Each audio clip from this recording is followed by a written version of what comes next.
on the PIX11 Morning News, 50 years of hip-hop put into one book. Yeah, we're going to sit down with the co-creators of the graphic history of hip-hop, what went into putting it together, and what you can expect on the pages. Coming up next.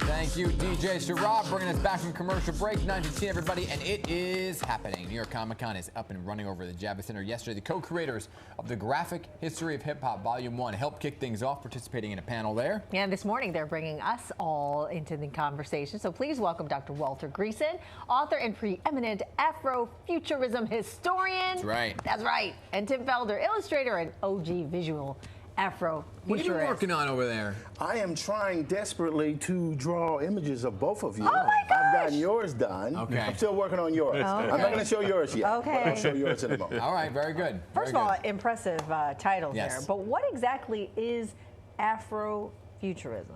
Afrofuturism comes from a long line of critique that actually goes back over 100 years, where people did not imagine that it was possible for people of African descent to have history. And then that took decades to overcome that initial idea. But then what emerged was, when we looked at things like Star Trek or Star Wars, there weren't projections of black people into the future. And so another 3 or 4 generations of people like Octavia Butler and Samuel Delaney writing science fiction that said the future includes everybody. And that's actually what the core of what Afrofuturism is. And it's grounded a great deal in hip hop with folks like Missy Elliott, Andre 3000. They're all imagining different ways for the world to exist. And that's ultimately what Afrofuturism is. So what'd you cover at the panel yesterday talking about it? Well, we were dealing with the Civics for All group with the New York City Department of Education under command of Joe Schmidt.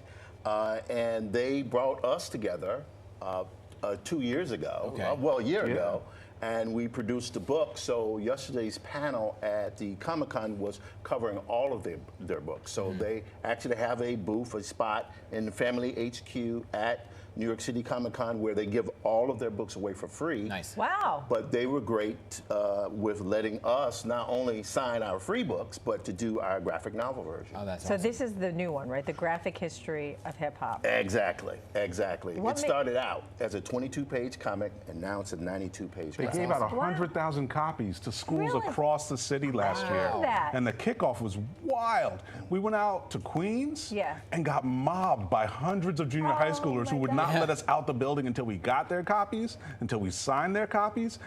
And that's been the thing across the country, whether it's Louisiana or Minnesota, Virginia, California. We get swarmed like rock stars because people love the content so much. Why graphic novel, though? Graphic novels, like comics, it's about the fusion between the written word and pictures.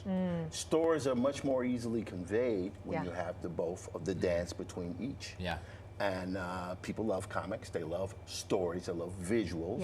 And when you can present that to kids, as well as adults, it's easier to convey complex concepts within a sequential art form. Yeah, looking at you guys in the panel right here, how do you take 50 years of hip hop and put it into 92 pages? So it was so much more than just hip hop history. So everyone has learned the story of Kool Herc and the party up on Sedgwick and how the culture started to grow. But the real challenge is taking what I do as a historian and actually building in thousands of books that have been written about this time period and allow it to provide the foundation for what the actual story of hip hop is. So yes, that's difficult. And what we try to do to make it accessible to high schoolers is that, and I love Tim for this, I write a script, but it's based on the music. It's the music that drives the way the narrative moves. And then behind that is the art that then makes the emotional experience of seeing a neighborhood, seeing a person, seeing people break dance. There's an animation built into the book. Whoa, and so the last piece is when I add the history. And the history is always 20 words, 50 words. It's not these long, huge pages of historical content. It's just the key and essential point to understand why you feel what you feel about the experience on a particular page. That is an amazing collaborative effort. Yes, indeed. Which could not have taken 5 minutes. How long? How long did it take you guys to put this together? Wow, that's a deep question. Well, it was done. The script, Walter wrote the script, and it took me about 9 months to get the entire story visuals together, because it's not just, you're not making it up, you're actually having to do history. So in this book, I would say there were 200, 250 portraits of hip-hop operators, which drove me insane. Yeah. But yeah, we got it done. So it took a long time, and now we're on volume 2 and Nice. volume 3. Okay. So besides the origin story, what are 2 other key moments for you?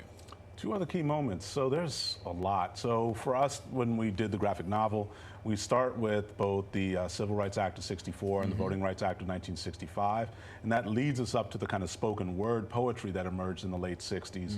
So the late 60s history that goes before Kool Herc is really essential.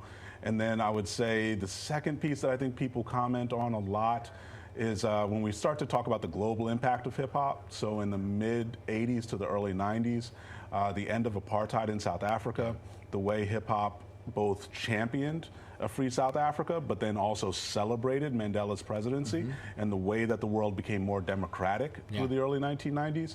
That's another piece that people are just like, wow, I didn't know hip hop was connected to all that. That's amazing. So how can folks get their hands on this book? Oh, You will Amazon, go to Barnes & Noble? Yes, www.graphichistorycompany.com or graphichistoryofhiphop.com. Okay. Amazon, Barnes & Noble, everywhere. What do you got in Awesome. the city? Okay, I don't know, man. I'm I don't scared. know. Let's see, is this the one? We're going to go that right there. Oh, look at that! What? You know, of course, That shot right there. I was frightened when I came into studio and saw you had glasses on. I was like, oh. That's We got to okay. change that. Okay. There he is. Good Yeah. stuff. You Full nailed GQ it. effect. Look at that. Nailed. You got the hair perfect. Well, you got more hair than I do. That's good. Really That's good. great. You're awesome. I Thank can't wait you. to And we're going to see have yours for you, Hazel. Okay, too, whenever you momentarily. finish. Yeah. Yeah, no, I got When it you done. I finish.